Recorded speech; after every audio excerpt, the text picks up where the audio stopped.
Hi, I'm Doc Severson with Ready, Set, Crypto. Living a dream in this crypto winter.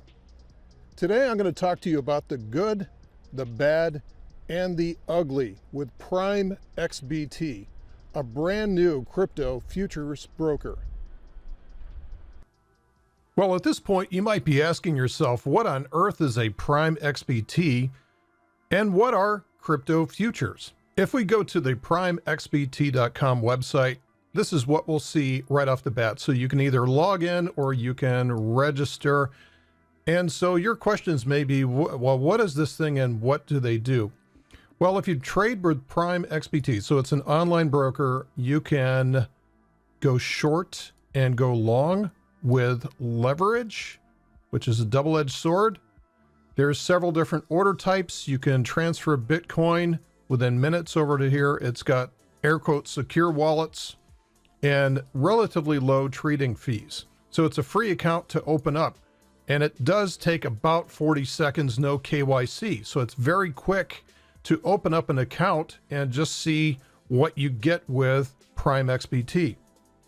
So I can verify all of these. Simple account setup. It is super simple to set up. There is no KYC. You don't have to copy the front and back of your driver's license and try to prove that you are who you say you are. Again, no KYC. Bitcoin is very easy to transfer into this from any address. They do offer leverage trading. Now, there is no variable on this. Every position is 100 times leveraged. You can specify how big of a position though, so you can kind of tone this down.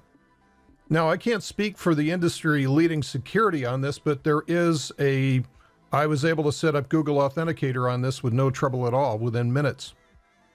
Okay, scrolling down just a little bit, we see them talking about trading with leverage. Now, keep in mind that when you trade with leverage, and I'm used to doing this because if you get into the options world of trading, an option has 100-to-1 leverage on it. One option contract will control 100 shares of the underlying stock. So this is very similar to what we do here. So keep in mind that every example shows you here plus 64% and how much you can make by adding leverage. Don't forget that that knife cuts in both directions. If you lose the trade, you can lose money just as quickly to the downside with this. So keep that in mind as you set up your trading plan as you're using leverage. Now, the problem that I have with people and specifically brokers advertising leverage like this is that they're encouraging the very small account trader to go in there and do things that are almost guaranteed to blow out their account. Now, this is beyond the scope of today's video, but I would encourage you to use very, very, very small positions, infinitesimally small positions, until you do create a trading strategy that has a positive profit factor and one that you can rely on, and continue to fund that account so that each position puts on no more risk than perhaps 2% of that account. Now, here's the big thing about futures contracts is most people are used to trading long. So in other words, if you go into Binance or Bittrex or any of the other spot brokers, and if you want to buy something, you can do that. And you hope that you buy low and sell high later on. So that's called long trading, and everybody's used to that. But however, short trading is not so easy to do in the spot market. There's only a couple of brokers that allow you to do it. You have to set up a margin account. You typically have to have a larger account to be able to naked short that spot currency, and then set it up so you sell high. You have to be able to borrow the currency, so they're charging you an interest rate to do that right off the bat. So you sell high and you hope to buy low later on. Futures are very, very easy. There's very little friction with this. You can ambidextrously trade long or trade short, whether you go long the futures contract or short the futures contract. And this is one of the big, big advantages of them. And as we'll see, PrimeXBT is a little bit different than some of the current market leaders in this aspect, is that they're not going to punish you for going short. Now that we know what PrimeXBT is and what they do, let's get into the good, the bad, and the ugly. And let's start off with the bad news first. Let's cover the ugly, and then we can end on a positive note. And as you'll see, there is a positive note behind PrimeXBT overall. So first of all, the ugly. The problem here is that if you actually go through the terms and conditions, which is what nobody does, right? There's a little checkbox on the sign up that says, I have read the terms and conditions. Now, we are conditioned not to read those and just kind of click through because get me to my account. Let's set it up right now. But here's the problem. The United States, Canada, or any other countries that are under the sanctions of the United Nations or the European Union are not available to trade this.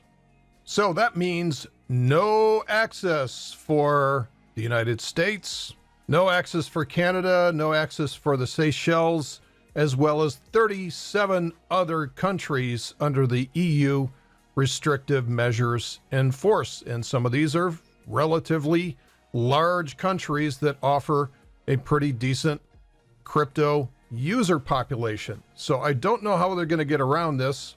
So again, no KYC, so they don't technically know where you are, although they can probably figure it out based on your IP address.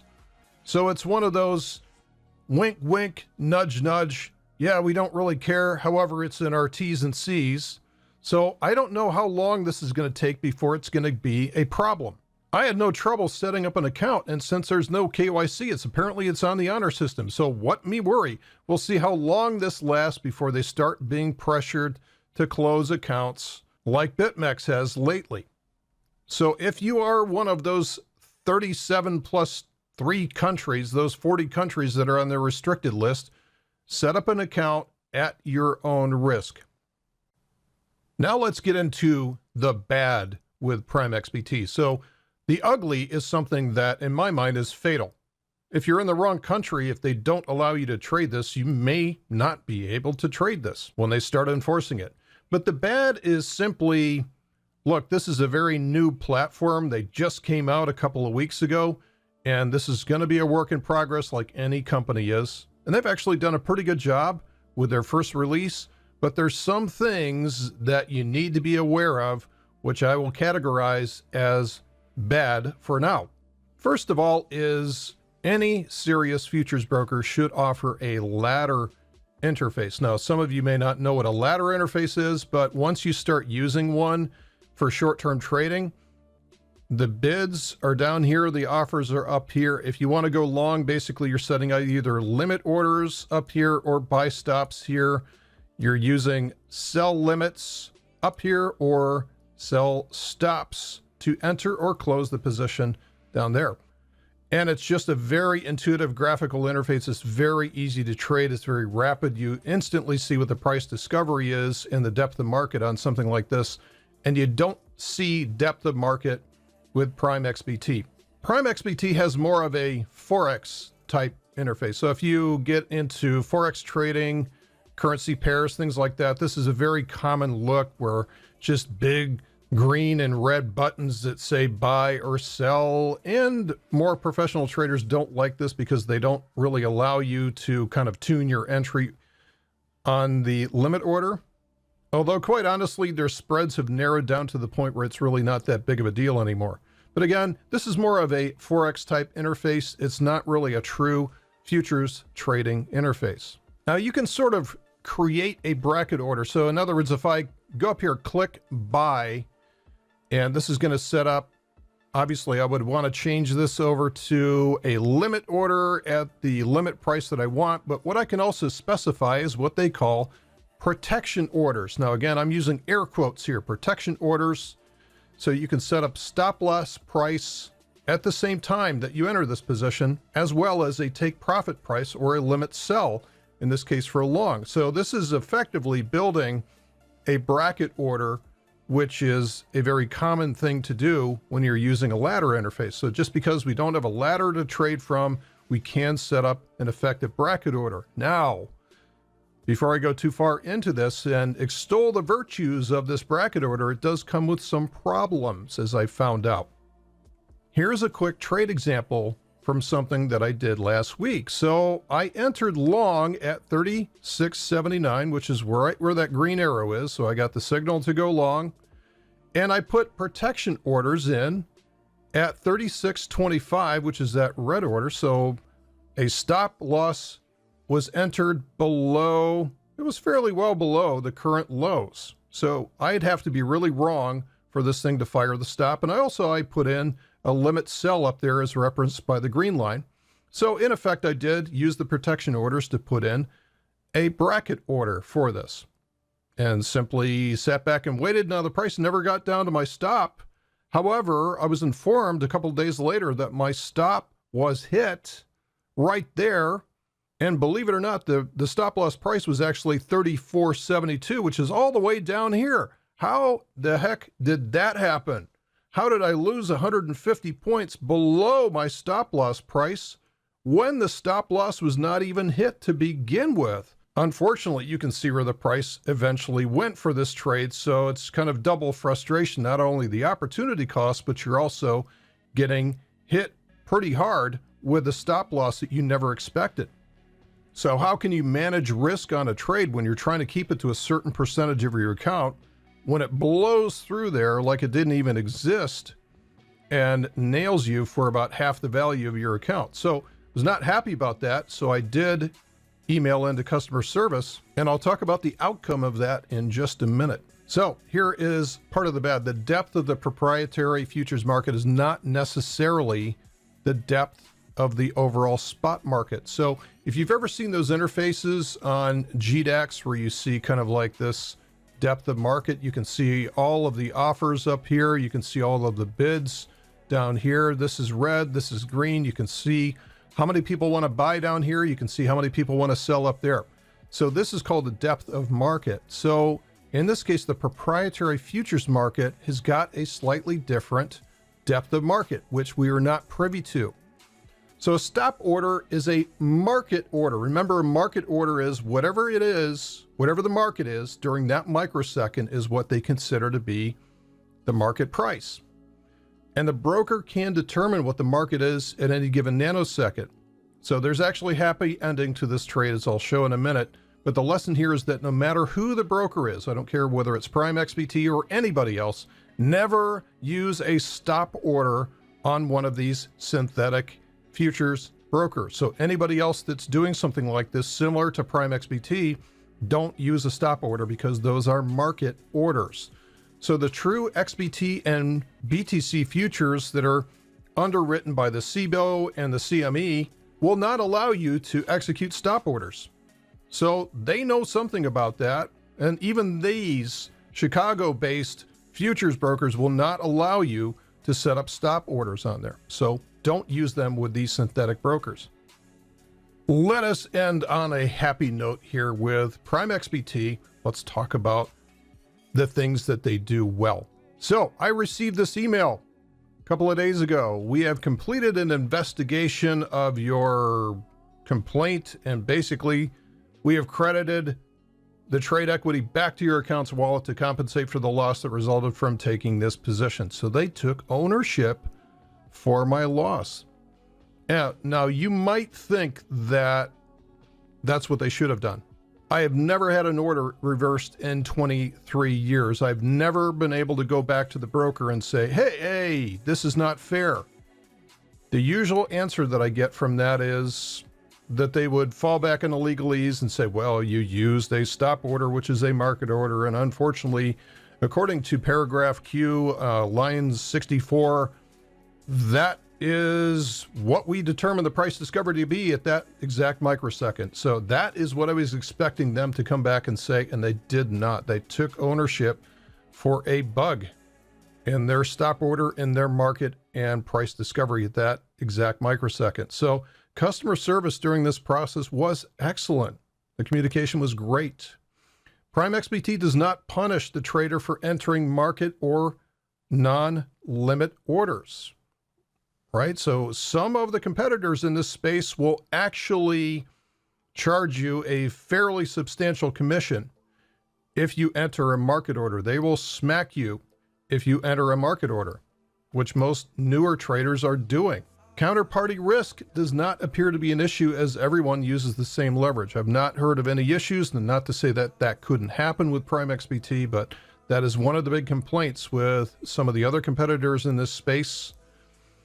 Some of the other good things here is that there are 5 different markets with fairly tight spreads, which have improved recently. So these are decently tight spreads. Look at Bitcoin here at 3991.1 versus 3993.8. That's tighter than the futures contract through either the CME or CBOE. So not bad, even if you enter a market order at those prices. Here's my summary. The interface, while not up to spec as a true futures interface, is easy to use and simple to execute trades on. The first impression that it's much more customer favorable than the 800-pound gorilla in the space, of which we all know who that is, that currently does everything in its power to induce drag and friction on a trade to their favor against the customer. Geographic restrictions are a huge issue here. How long will they look the other way and allow US and Canadian customers and those other 37 country customers to trade before they start to enforce their own terms and conditions? I don't know the answer to this. Customer support has been excellent through all my interactions, so I want to highlight that, and that can be a huge difference for a lot of people. So what's the bottom line with PrimeXBT? It's a simple, effective, synthetic crypto futures broker. It's not true futures contracts. They are creating these synthetically, and they offer super quick setup. I mean, literally 40 seconds is no joke here, and trading on an attractive, well-organized, and easy-to-use interface.